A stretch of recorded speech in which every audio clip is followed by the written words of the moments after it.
diário de oração, conversando sobre a família, vivendo a família, buscando entender a família nesse mundo que vivemos, com suas exigências, mas também com as suas riquezas.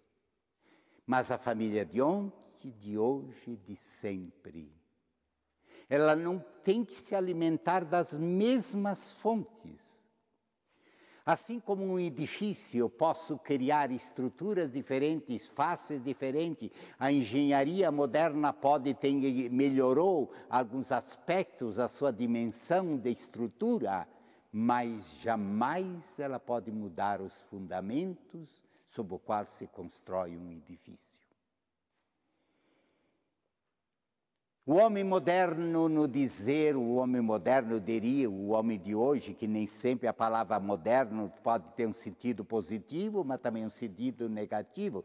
O homem de hoje, ele pode ter suas grandes conquistas, seus valores, progredir em vários ângulos, se emancipou em outros, temos que bem dizer, louvar. Mas ele também acabou pondo no lixo algo essencial para a sobrevivência de uma sadia relação, vida e convivência em família. E assim como eu já falei a vocês que oração não se discute, a oração se vive ou não se vive, se tem ou não se tem, e ela mede a sanidade. Para ter a sanidade verdadeira de vida, viver com Deus. Eu já disse que a antropologia atual já chegou a uma conclusão dada através da história dos tempos. Hoje, uma análise, no buscar a sanidade de uma pessoa, se busca ver essa pessoa, se ela mantém uma sadia relação consigo, se ela é capaz de conviver consigo, com seus conflitos, com a sua história, com a sua vida. Aí estão as terapias, estão as autoanálises, estão os cursos de integração humana, de orientação humana, pagando somas incríveis para o ser humano libertar-se de suas cicatrizes e integrar seus limites, seu sofrimento, num processo criativo de vida. Aí está a verdade e ninguém nega, né?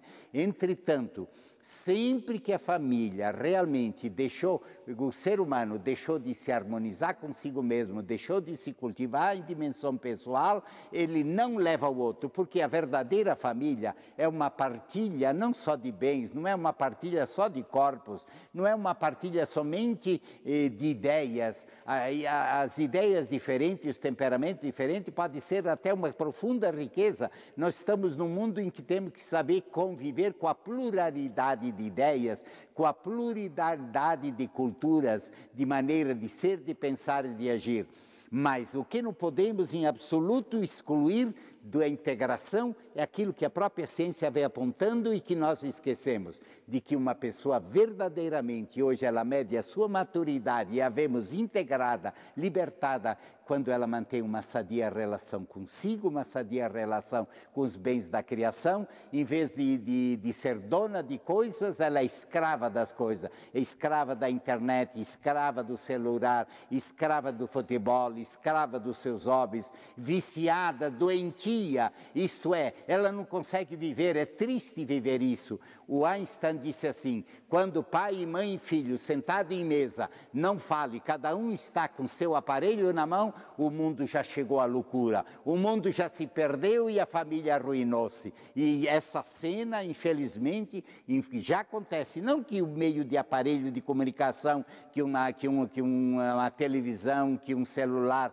não seja instrumento de vida, ninguém consegue viver sem ele, mas é que esses aparelhos se tornaram o fim, ocupa o tempo maior do ser humano, se perdeu a capacidade de se relacionar. Em vez de sermos donos das coisas, as coisas são donas da vida da gente. Eu já disse a vocês que estamos num mundo que nascemos para amar as pessoas e acabamos amando as coisas e pior, dominado pelas coisas, pela cultura, pelo shopping center, pelos hobbies, pela internet. apetite pela vida, pelo trabalho, pelos interesses, pela ideologia de consumo. Infelizmente, não somos mais donos das coisas. Somos sempre instrumentalizados, domesticados, manipulados na vida. Então, em vez de termos uma relação sadia com as coisas, com os bens, com a correção, com as conquistas, somos dominados e escravizados. Uma terceira relação sadia, diz assim, uma relação com o outro. Quem não for alguém para alguém, não é ninguém para si.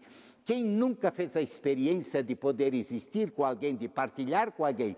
Imagine só, escolher um homem, escolher uma mulher, escolher ter um filho e não partilhar a vida, não partilhar emoções, não partilhar a existência, não partilhar o ser, é realmente gestar o inferno. A solidão pode ser o maior móvel e a maior verdade dentro de nossas casas. Relação sadia consigo, relação sadia com as coisas, relação sadia com o outro e relação sadia com o Criador. Mas para manter esse equilíbrio dessas relações, que são bens de nosso mundo e que não manipulam, usá-las de uma maneira equilibrada, nós precisamos nos assessorar, nos abastecer, nos alimentar com algo que Deus nos apresenta e que não podemos deixar de lado. Contato com a sua palavra. Quem tem na vida de família e pessoalmente um momento pequeno que seja de contato com a palavra de Deus, é fortalecido com a força de Deus. A palavra de Deus tem uma força que não é humana, ela é divina, ela é transformante. Ela nos acorda, ela nos desperta, ela nos leva para a consciência, ela nos questiona quando nos desviamos dos valores, ela nos deixa inquieta quando estamos no caminho errado. A palavra de Deus é como que uma espada, ela corta, precisamos assumi-la com coragem, porque ela às vezes vai contra a onda do tempo, a onda dos interesses, a onda do prazer, a onda do ter, a onda do consumir. A palavra de Deus me exige a eu ter honestidade comigo, a ser verdadeiro com o outro, a ser ético na repartição pública, a viver uma relação com o Criador. A maioria abandona a palavra porque a palavra o questiona. Não tire a palavra de Deus de sua vida.